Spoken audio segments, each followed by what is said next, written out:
Hey there, thanks for tuning in. I'm Maria McBride, and in this tutorial, I'm going to be talking specifically about how to keep a C-shaped spine and a neutral spine when you start doing ab exercises. If you are a beginner and specifically looking for ab exercises for beginners, it's really important that you understand these two concepts of the positions that your spine can be in. So let's take a look at the differences and where you would use each one.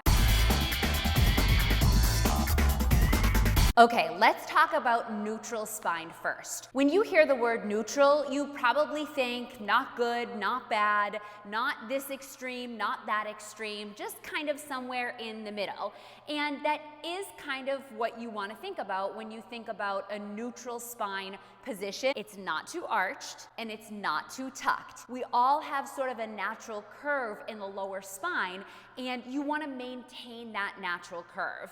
What you'll start to feel when you really engage that neutral spine is that you do want to have a strong awareness of a hip to rib connection. So this area here, all in the front and all in the back, is strong and connected, almost like you'd be wearing a corset. But because you have that neutral spine, you're not going to be rounded and you're not going to be backward bending. It is neutral. Your natural curve in the lower spine stays maintained. So how the heck does this come into play when you are doing abdominal exercises? Well, in some pretty traditional Pilates ab exercises, especially ones for beginners, you're going to maintain a neutral spine. That's that area underneath your lower back where you're not too arched and not too tucked. And therefore, that means your lower back will not actually be touching your mat or the floor beneath you.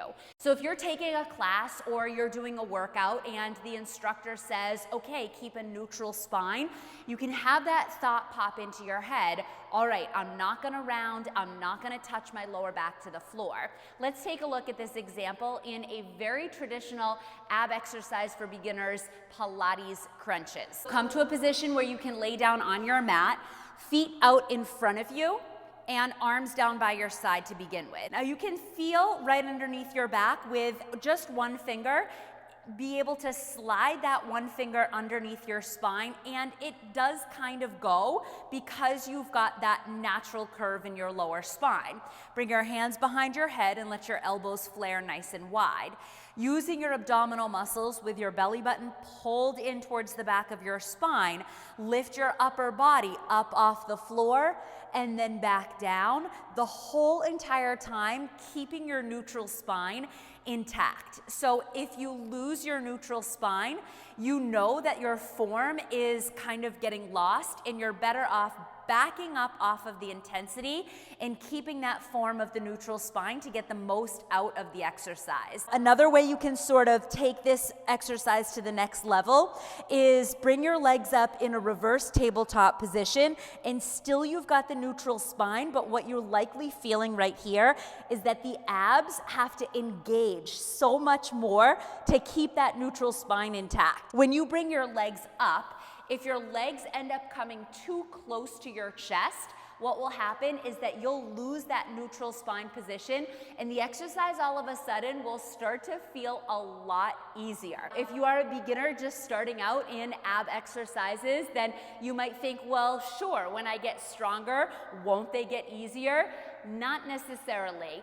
They don't get easier, you just get stronger. So maybe you're able to engage more, or you can keep your legs up higher, or you can do more, you can work faster, but it doesn't always get easier, which is actually a good thing because you want to continue challenging yourself. That tangent aside, let's try that one more time, this time with the legs up, and so the knees directly over the hips. Lay down on your back. Before you lift the legs up, see if you can access that neutral spine. Pull your belly button in really, really strong, and now lift your legs up. Start to play with that positioning. If you have a mirror next to you, you can obviously see if the knees are in line with the hips, but watch what happens to your lower back if the knees start to come in too close to your chest.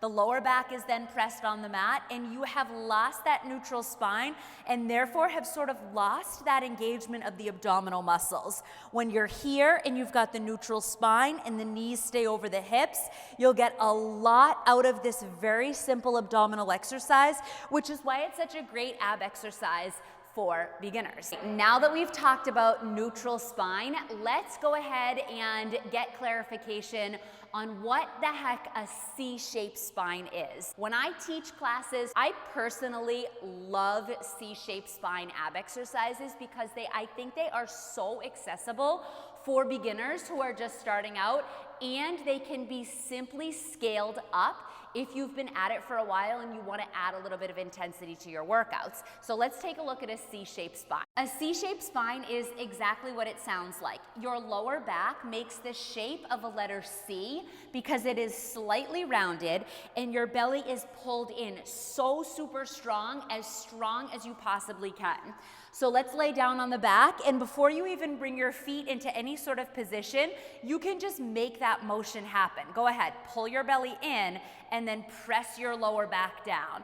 That's a very active way to start to wake up your abs. When we get into doing some exercises, in order to maintain that C-shaped spine, you are gonna have to work pretty darn hard, and the abs are gonna get such a great workout. Now you'll see where this comes into play is when you might have heard in the past, or maybe you just have this notion in your mind that doing ab exercises with your legs lower to the floor is better. And let me tell you right now, that is not always the case. If your legs are lower to the floor, sure, it might require more strength and more engagement from your abdominal muscles, but what you need to stay in tune with is if when you bring your legs lower to the floor, is your C-shaped spine getting lost? In other words, is your lower back popping way off the mat? And if it is, I'm gonna tell you right now that a really sustainable way to build up your lower ab strength, especially if you're a beginner just starting out,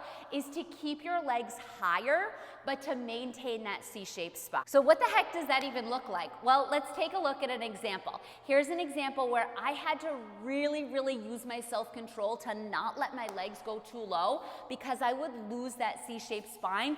The exercise is Flutter Kicks. This is a super simple, really accessible exercise, especially for beginners. And you go like this. You place your hands underneath your glutes. You curl your head and your shoulders up off the mat. You make sure that your spine is in that C shape. Lift your legs up and flutter kick your legs. You want to make sure that you're using your abdominal muscles the whole time and that you don't just depend on your hip flexors to make this happen. But what was happening for me when I first started, and for a lot of beginners that I see, is that they think they need to bring their legs lower. But what starts to happen is the lower back comes off the mat, and then you're not really using your abdominal muscles anymore as much as you could be. Not only that, but when you keep your lower spine on the floor, your lower back stays really safe and protected because you're using your abs to protect it. As soon as the back comes off in that big arch, and I'm talking a bigger arch than your neutral spine, the abs are no longer in the equation, and the lower back becomes a little bit more vulnerable. Now, one of the reasons that you're probably tuning into this tutorial is because you want stronger abs to help protect your lower back. Maintaining your C-shaped spine when appropriate, maintaining a neutral spine when appropriate is such a great way to help your lower back feel strong and healthy and supported. Now let's take a look at another C-shaped spine exercise where it can be beneficial to keep your legs higher with your C-shaped spine and not necessarily feel like you need to drop your legs. This is one of my favorites. This is called a butterfly crunch. Now you can see here my legs are pretty low. I'm gonna bring my legs in and my arms forward and then extend my legs back out. Just like that, my spine stays in that nice C-shaped position.